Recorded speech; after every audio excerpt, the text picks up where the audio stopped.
இங்கே நான் தான் கிங்கு. இந்த படத்துடைய டைட்டில் வச்சு பார்த்தீங்கன்னா ஒரு என்ன சொல்கிறது, படையப்பா படத்தில் ஒரு டைலாக் வரும், மாப்பிள்ளை அவர் தான் ஆனால் அவர் போட்டிருக்க வேட்டி சட்டை எந்த அப்படின்வாங்க.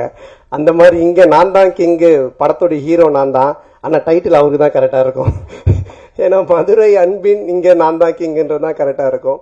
ஏன்னா அவ்வளோ பவர்ஃபுல்லான ஒரு ப்ரொடக்ஷன் கம்பெனி அவங்க, கோபுரம் ஃபிலிம்ஸ். தமிழ்நாட்டுடைய சின்னம் கோபுரம். அன்பு சார் அல்லல்ல குறையாத அக்ஷய பாத்திரம், திறமை இருந்தால் எவ்வளோ நாளும் அள்ளிக்கலாம். ஸோ அப்படிப்பட்ட ஒரு மனிதர் அவர். அவருக்கு இருக்க கெப்பாசிட்டிக்கு அண்டர்டேக்கரே கூட்டின்னு வந்து அண்டர்வேர் போட்டு ஒரு கமர்ஷியல் படம்லாம் எடுக்கலாம். அவ்வளோ பவர் இருக்குது, கெப்பாசிட்டி இருக்குது. அவர் கூப்பிட்டா வருவாங்க. ஏன்னா நான் அவருடைய ப்ரொடக்ஷன் கம்பெனி, அவருடைய கம்பெனி கோபுரம் ஃபிலிம்ஸில் பார்த்துருக்கேன். அங்கே வந்து வராத ஹீரோவே இல்லை, உட்காராத ப்ரொடியூசர் இல்லை, உட்காராத டைரக்டர்ஸ் இல்லை. தமிழ் சினிமா எல்லாருமே அங்கே போய் அதை டச் பண்ணிட்டு தான் வருவாங்க. கோபுர தரிசனம் கோடி புண்ணியன்ற மாதிரி. ஸோ அங்கே அந்த கம்பெனிலேருந்து என்னை வச்சு படம் பண்ணதுக்கு முதல்ல அவருக்கு என்னுடைய மனமார்ந்த நன்றி நான் தெரிவிச்சுக்கிறேன். நான் கேட்பேன், சார் என்ன சார் நீ கதை கேட்டிங்களா எப்படி இருந்துச்சுன்னு. அது ஏன் கேட்குற சந்தானம், ஃபர்ஸ்ட் ஆஃப் கேட்டுகிட்டே இருந்தேன், ஒருத்தன் ஃபோன் பண்ணான், வட்டி தரவே இல்லை, அவ்வளோதான். அதுக்கப்புறம் கதை கேட்டால் சிரிப்பே வர மாட்டுது, வெறுப்பாக இருக்குது. சரி சார், இப்படியே எல்லாரும் ஃபோன் பண்ணி கதை கேட்கும் போதெல்லாம் வட்டி பிரச்சனை வருது, அதுக்கு மேலே அவருக்கு சிரிப்பு வர மாட்டுது.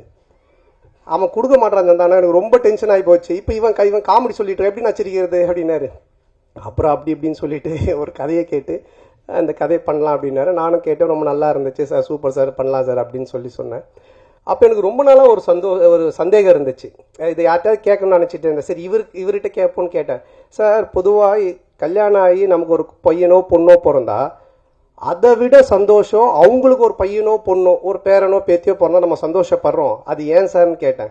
அப்போ அவர் ஒரு ஆன்சர் ஒன்று சொன்னார், சந்தானம் எப்பவுமே அசலை விட வட்டியில தான் கிக் அதிகம் அப்படின்னு.